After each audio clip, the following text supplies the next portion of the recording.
Hello and welcome to another geometry lesson by eMath Instruction. My name is Kirk Weiler and today we'll be doing Unit 2, Lesson 1 on transformations. So we're moving into a new unit now in geometry and it's all about transformations. And this could be a topic that you've seen before in other courses. I know that you should have done a little bit of it in 6th grade math, a lot of it in 8th grade math. But in geometry, in this course, transformations are going to really lay the basis for the rest of the course. So we're going to take them nice and slow at the beginning, all right? And we're going to see all sorts of ones in this unit. So let's get into it. Let's first talk about functions. Now that we have the basic vocabulary and building blocks of geometry, we can start to explore the rules that govern physical space in a flat plane. We do this by looking at transformations, which are special types of functions. So before we even get into transformations, let's remember what a function is from algebra. A function is a rule, often given by an equation, that converts or maps an input into a single output. Wow.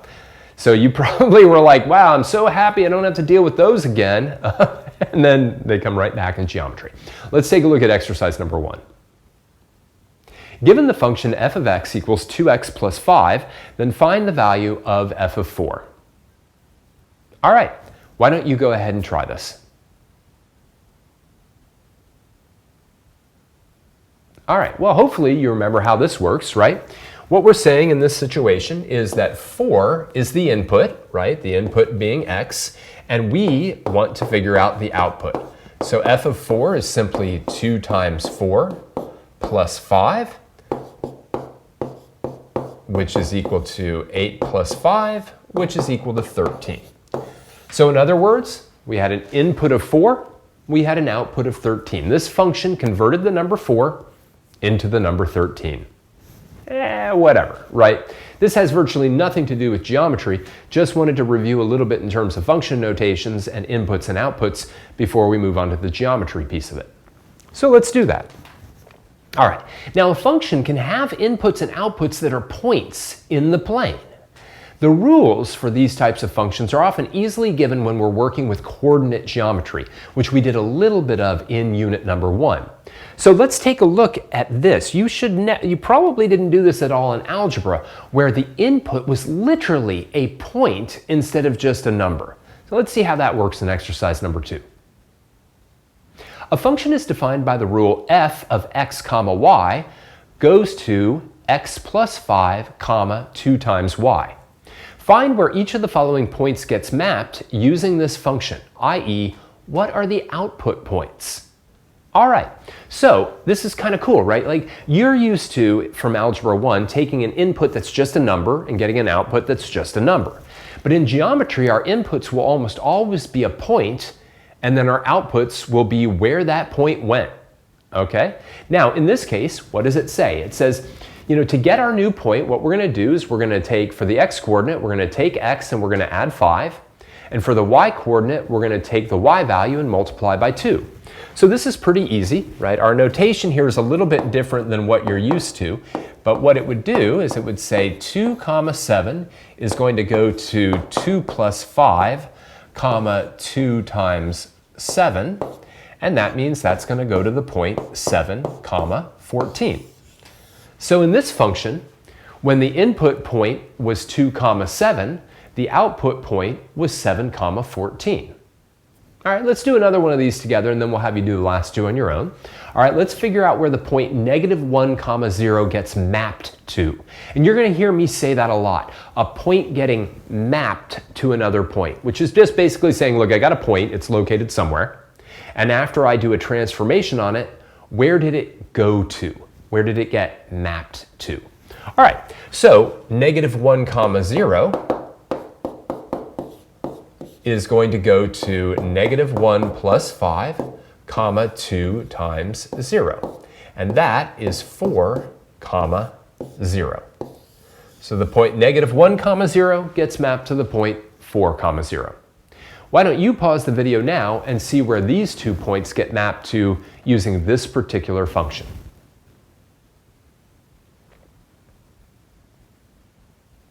All right, let's do it. Maybe kind of give myself a little bit of separation here. So f of negative 3 comma 3 goes to negative 3 plus 5 comma 2 times 3, and that's 2, 6. All right, likewise, if I use the input point 8 comma negative 1, that will go to 8 plus 5 and 2 times negative 1, and that will go to 13 comma negative 2. Now, I know students always want to know what work do they have to show, what work do you not have to show, do I have to put in this intermediate step? That's really up to your teacher. I mean, I'm sure that many of you could probably have come up with these final answers without putting these sort of intermediate steps in. And again, for me, if I was your math teacher, I would be fine with that, right? It is nice to see the intermediate steps just to sort of understand what's going on. Now, without leaving this page, let's do a very similar one, but one that's a bit different. Let's take a look at exercise number 3. A function is defined by the rule h of x comma y goes to y comma negative x. Find where each of the following points gets mapped using this function. All right, first, let me just kind of erase a little bit of this so that it's not getting in our way from the previous problem. Now, this one's a little bit different than the last one, because in this case, how I should interpret this is, okay, I start with x comma y. What is my new point? Well, in my new point, the x coordinate was the old y coordinate, and the new y coordinate is the old x coordinate that's been multiplied by negative 1. All right? So there's absolutely nothing wrong with saying, well, okay, I mean, my new x is going to somehow depend on my old y, and my new y is somehow going to depend on my old x. You can come up with a variety of different maps like this. Let's see how this works with the first point at 5 comma 3. So 5 comma 3, right, is now going to go to 3 comma negative 5. And there really is no intermediate step here, right? That 3, which was our old y, becomes our new x, and that 5, which was our old x, gets negated and becomes our new y. So 5 comma 3 gets mapped to 3 comma negative 5. See if you can do the remainder of these 3.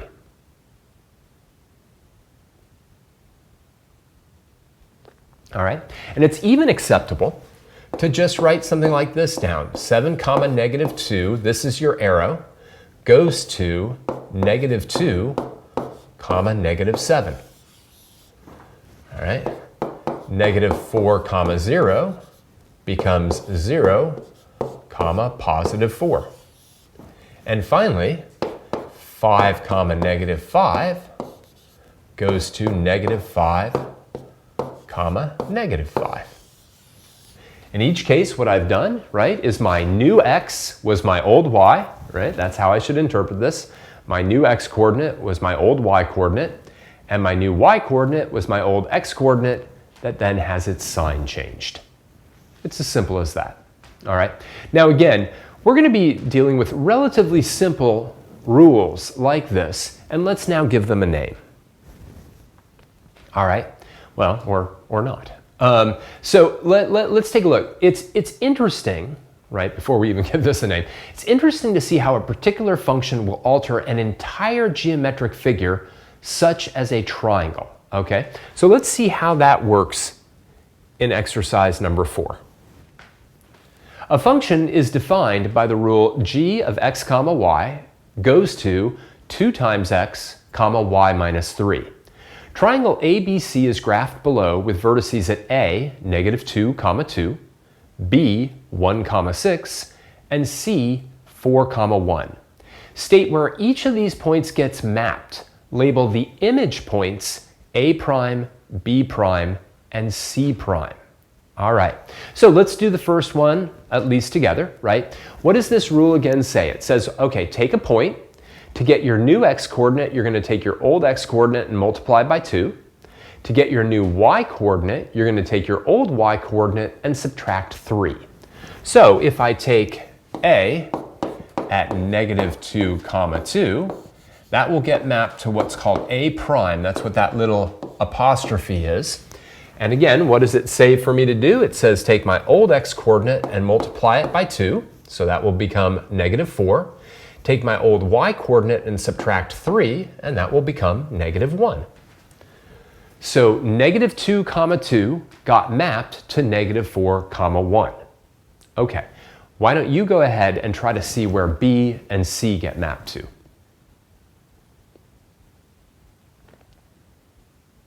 All right, here we go.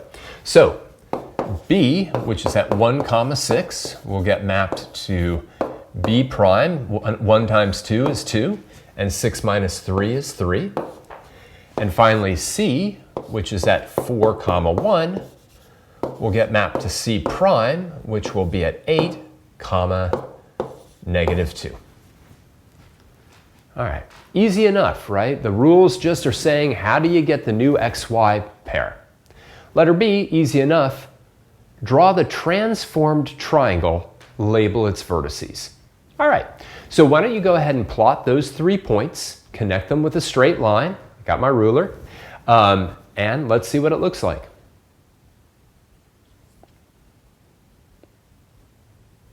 All right, let's do it. So first things first, A prime is at negative 4, negative 1. Let me plot that and label. B prime is at 2 comma 3. And C prime is at 8 comma negative 2. Right, obviously now we just bring our ruler out, do a little connection of points. Don't want to spend too much time on this. Come on.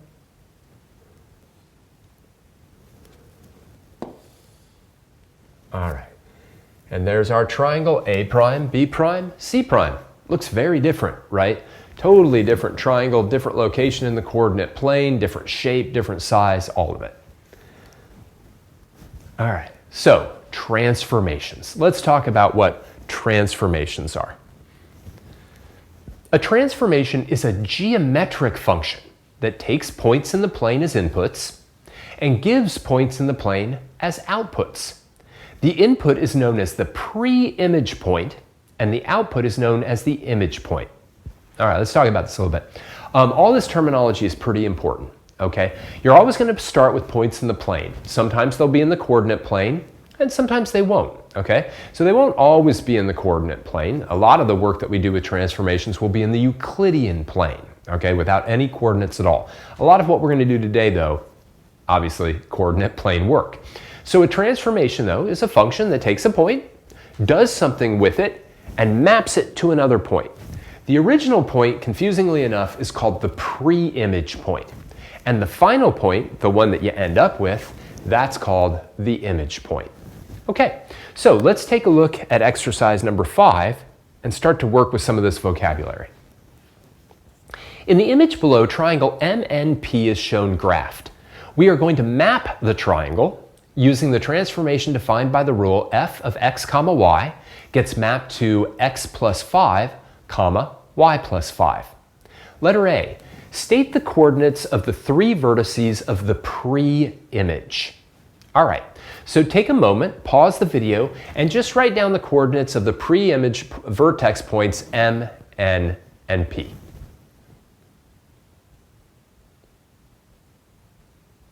All right, this is simple enough, just reading off coordinates. So M has coordinates negative 3, negative 2.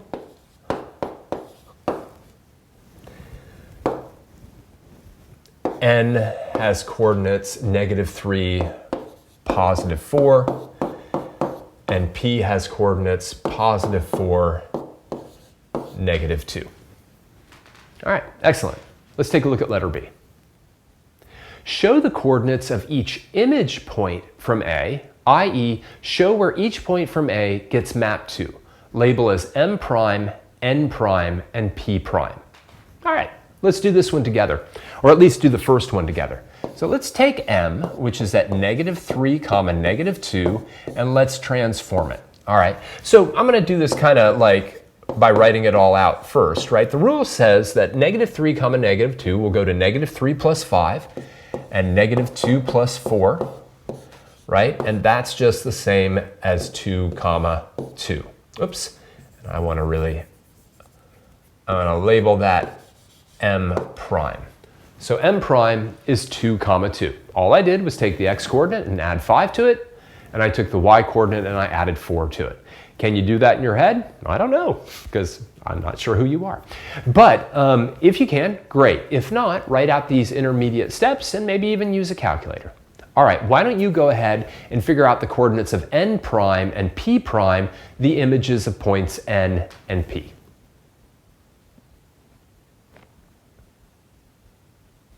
All right, let's do it. So n is at -3, 4, right? So that's going to go to -3 plus 5 and 4 plus 4. So n prime is going to be at 2, 8. And then p, which is at 4, -2. Myself a little more room here. We'll go to 4 plus 5, -2 plus 4. And that's going to be p prime at 9, 2. All right, so now I've got the images of my 3 vertex points. Simple enough, you know what's coming next, letter C. Draw a triangle m prime, n prime, p prime. All right, go ahead. So plot these 3 points and then connect them with line segments.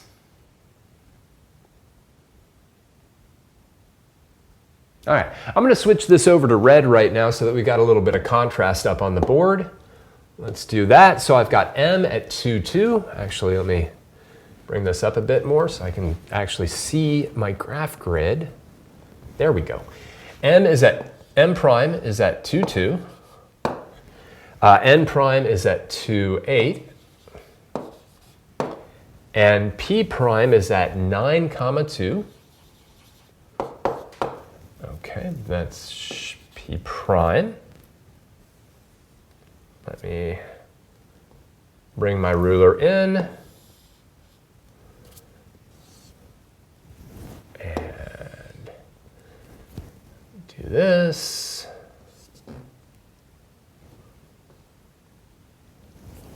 And there is triangle m prime, n prime, p prime. Excellent. Now let's take a look at something very important, letter D. Is triangle m prime, n prime, p prime congruent to triangle MNP? All right, so remember, 2 figures for us now are congruent if they have the same shape and the same size, or if when you put one of them on tracing paper and then move it, you can lie it directly on top of the other. Well, conveniently for me, I actually already have this one on tracing paper, and I can just move it right up here to see if it lies on top. And in fact, it does. Unfortunately, it lies underneath it, so it's a little bit hard to see it once I move it up there. But you should certainly be able to tell, because you can only see one of them at that point, that yes, in fact, they are congruent. All right, so let's write down yes. Okay. Let me go back to blue. Right? So, rigid motions. Let's talk about what a rigid motion is. Any geometric transformation that preserves the shape, that's the angles, and the size, that's the distances of figures in the plane, is known as a rigid motion. All right, so that last transformation we saw was a rigid motion. In other words, it took that triangle and it didn't change the way it looked at all. It put it in a different spot in the plane, but it was exactly the same size, exactly the same shape. Nothing got warped or twisted or anything like that. It was a rigid motion. And not surprisingly, rigid motions are going to become the most important type of geometric transformation that we have. Okay? And there'll be all sorts of different ones that we'll explore in the coming lessons, but let's take a look at exercise number 6. Triangle EFG has vertices at E 2, 1, F 8, 3, G 8, 6. 2 geometric transformations are defined below. F, which takes x, y, and maps it to y, -x. We saw that one before. I think that was in exercise number 2 or 3 or something. And G of x, y goes to -x divided by 2, y plus 3. Ooh, a little bit more complicated there, but we'll live with it. Letter A asks us to use f to map triangle EFG to triangle E prime, F prime, G prime, show where each vertex is mapped. Awesome. So what I'd like you to do is I'd like you to just, take these three, okay, route them through this particular one, show where the vertices are mapped, and actually draw that transformed triangle. So when it says use it to map it, it means draw the transformed triangle over here. So take a moment and use F to draw the transformed triangle.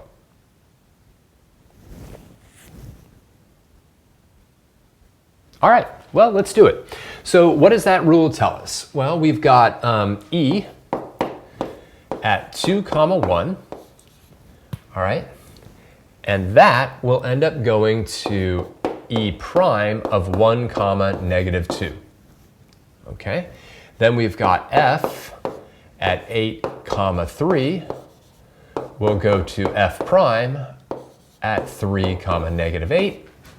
And finally, G at 8, 6 will go to G prime of 6, negative 8. So let me graph that thing. I've got 1, negative 2. There is my E prime.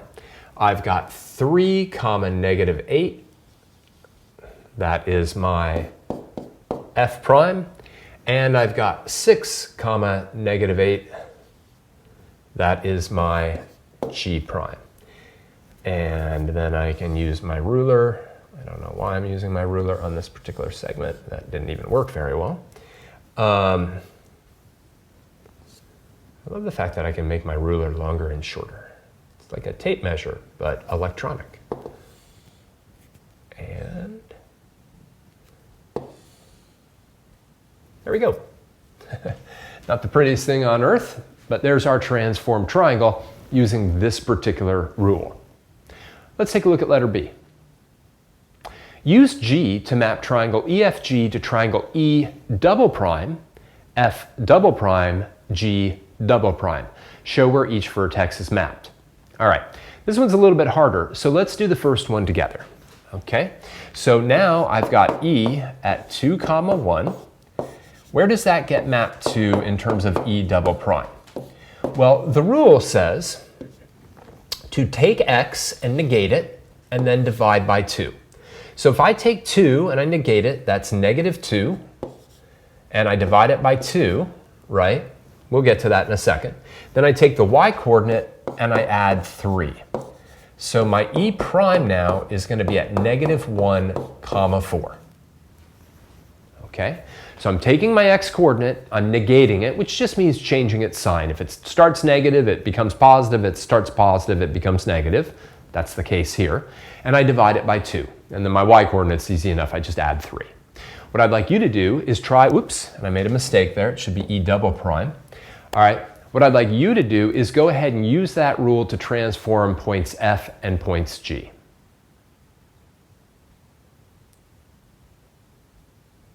All right, let's do it. Maybe move my ruler a little bit out of the way. Bring this up a bit. Point F, which is at 8, 3, will go to point F double prime, which will be, squiggle, which will be negative 8 divided by 2, and 3 plus 3. And that's F double prime is at negative 4, 6. And then I'm going to have to sneak my last one in down here. Then I've got G at 8, 6 will go to G double prime, which will be negative 8 divided by 2, and 6 plus 3, which means G double prime is at negative 4, 9. All right, I can now plot these things. Let's take a look. E double prime is at negative 1, 4. All right, then I have F double prime is at negative 4, 6. And then finally, G double prime is at negative 4, 9. Oof. Which doesn't help because now it's just getting in the way. Where's E double prime? That's at my negative 1, 4. And F double prime Sorry, it's up there, and then G double prime is at -4, 9. I'm going to just hand sketch this one in. Okay, great. So there's that one. Now, letter C asks us, which of these two transformations is a rigid motion? In other words, which of these two, one of the two is one of them, the other one isn't, which one of them preserved both the shape and the size of the original image? Pause the video now and see if you can figure this out. If you need to, take some tracing paper out and give it a shot, but you probably don't need to do that.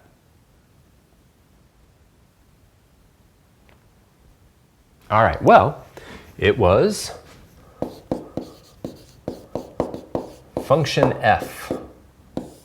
All right, and again, we can kind of see that if we take tracing paper and we take our little triangle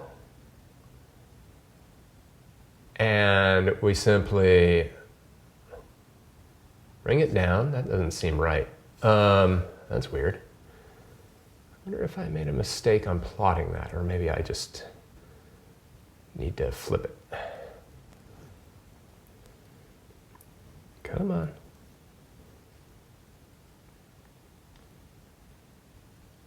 It doesn't seem to want to flip it. There it goes. And it still doesn't look right. Okay. I am not sure why that's not working. This is weird. Okay.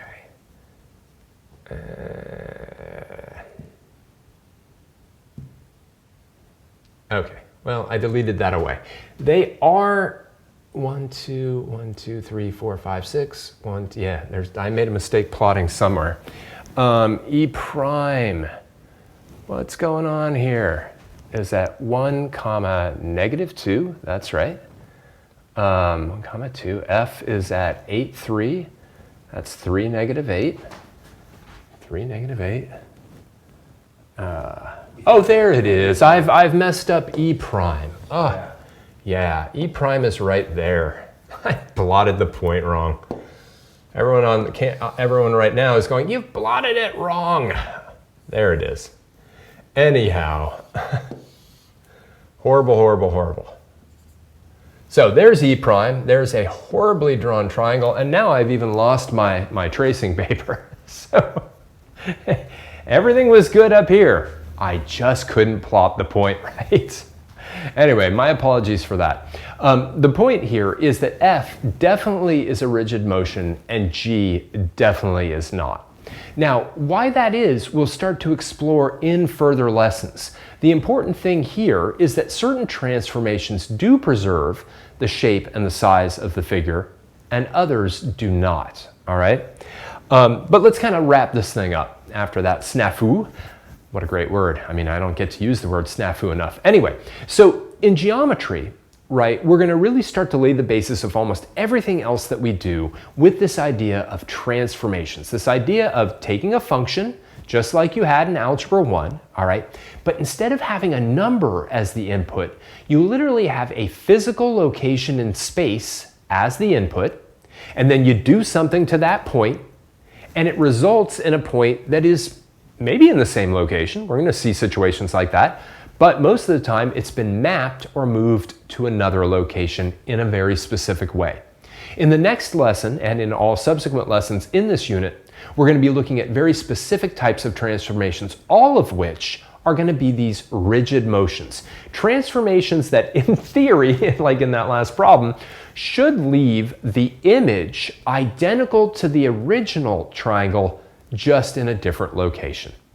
All right, well, we're going to get a lot more work with these and hopefully with less mistakes in further lessons. For now, I just want to thank you for joining me for another geometry lesson by eMath Instruction. My name is Kirk Weiler, and until I see you again, keep thinking and keep solving problems.